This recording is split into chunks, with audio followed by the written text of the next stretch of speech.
We're going to go over how we insert the arterial line here in cardiac under sterile conditions, and I'll try to give you tips which will maybe ensure better success. First of all, when you do this thing in general, you want the patient's arm to be parallel to the table. A lot of patients have a tendency to pronate, and I find that if you pronate and you go in, you're not really over the pulse. So to maximize your success, get the hand parallel to the table.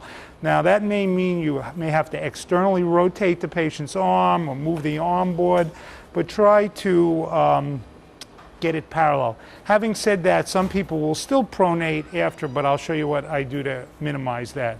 Take the arm board. When you make an arm board, get a decent roll and put the roll in the middle. And what you want to do is you want the roll 1 finger breadth below the crease. Not here, not here, not off to one side. So I use my thumb and I kind of put it in here and I measure, and that's 1 finger breadth below. And if you notice, I put the oximeter inside so it kind of doesn't pull away. Some patients are very strong, so I use cloth tape just to secure the hand to the arm board. After that, I use plastic. Do not secure the thumb or the palm down in the initial, because you don't want to chronically or for hours keep the thumb hyperextended. You may want to use it when you put it in. So just go below and around once, and don't cut the circulation off with it. Now what I like to do is I remove any kind of armband and stuff, and I come right to the end of the arm board. This way, if I get a hematoma, I can't get in, and it gives me enough space to go back. If you put the arm here, your field is kind of smaller. So I go right around, and you notice I got the oximeter inside, and I come around, and make sure it's not, like I said, too tight. Now if you look at him, he still kind of wants a rock. What I do then to keep the hand parallel is I just put a piece of tape, temporary, so you can either do the thumb or I just go across the palm, and I put it around the table, so the arm is kind of parallel. Now I put the local in. Before I do it sterilely, I put the local in. So what I do is I try to go for a point that's about a finger breadth below this crease. Now you see everybody has kind of that crease. So I go about here, and I feel where the pulse is, pinch her, and I go under, and a little skin wheel. Now what I do is, just in case I get a hematoma, I kind of follow it up. Since I'm going to do this sterilely, I don't want to have to break scrub to. So I kind of come up in a line, just along, so that if I get a hematoma, I can't hit it. Maybe I can hit it a little bit more proximally. Okay, now that's in. We're going to prep. Now we're not going to scrub. We're going to put it in sterilely here. So we just put on sterile gloves, and we have it prepared. And there's a little kit here.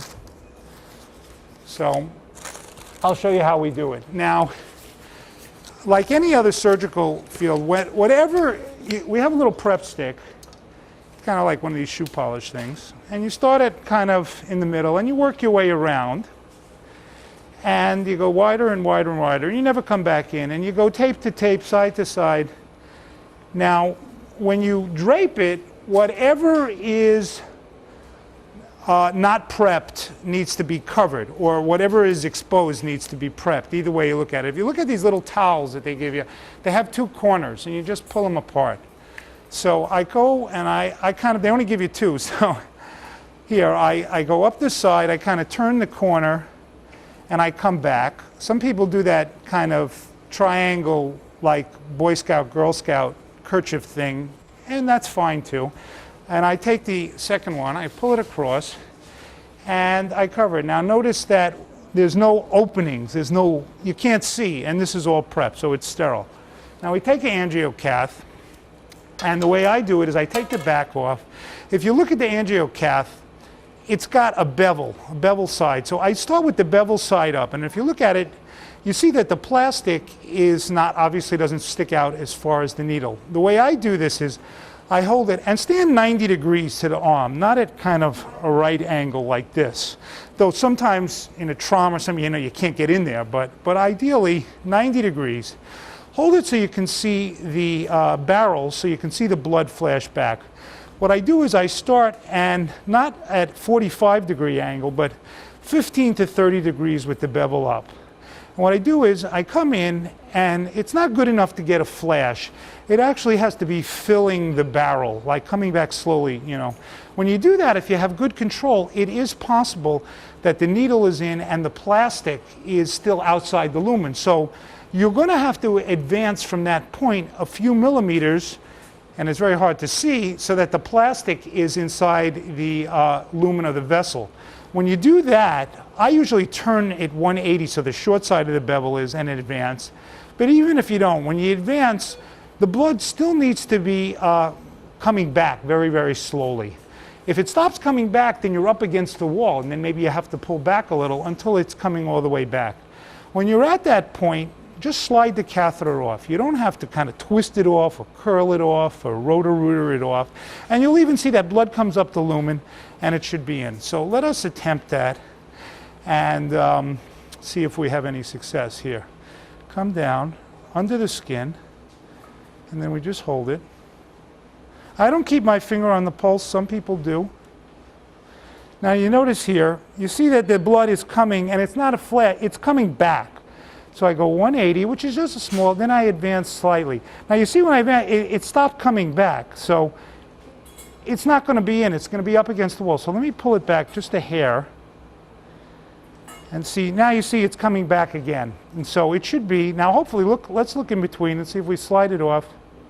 And if it's in, and look, voila, it is. And if you look at the end of the needle, blood's still coming out. So it's in. Now, I want you to be very neat. So how are you going to do? All these towels are sterile. Put the blue cloth under here. Your hands are sterile.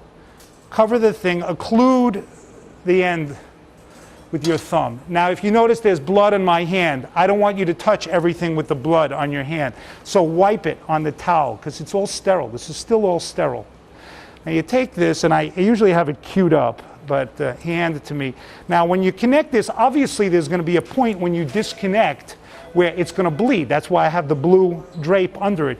Do not turn the catheter, just turn this. So watch, we let it go, it bleeds, and you twist it. Now you can bend it up a little, it's flexible. Now you see there's blood. All these towels are clean. So you take this. Now you can't wipe with this part because there's blood underneath it. So you have to go back and you have to actually turn it around. And you see you turn it around, and you notice there's no blood anywhere. Now, you can't tape with this down, so you got to learn how to do this. Switch hands without having 5 people helping you.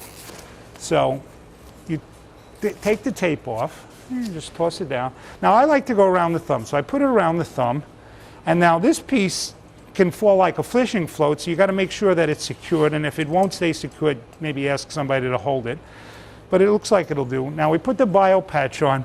This bio patch is not made to go on top, otherwise there wouldn't be a slit. Open it, lift the catheter up, you can lift the catheter up, and slide it back so it's underneath. Now we have a nice little dressing here, has a little window. You want the bio patch in the window to be in. So the way I do this is I just take off the one end, and I kind of get the window. And if you look at this thing, when you pull off the other end of the dressing, there's kind of a little wider part.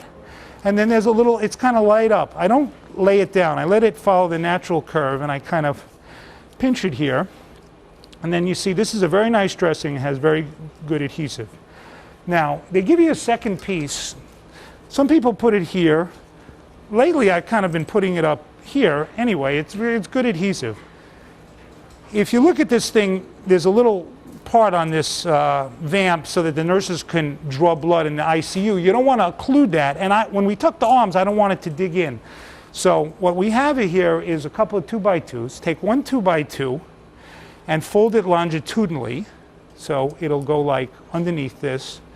And then take a little tape. I guess I should have torn it before. And,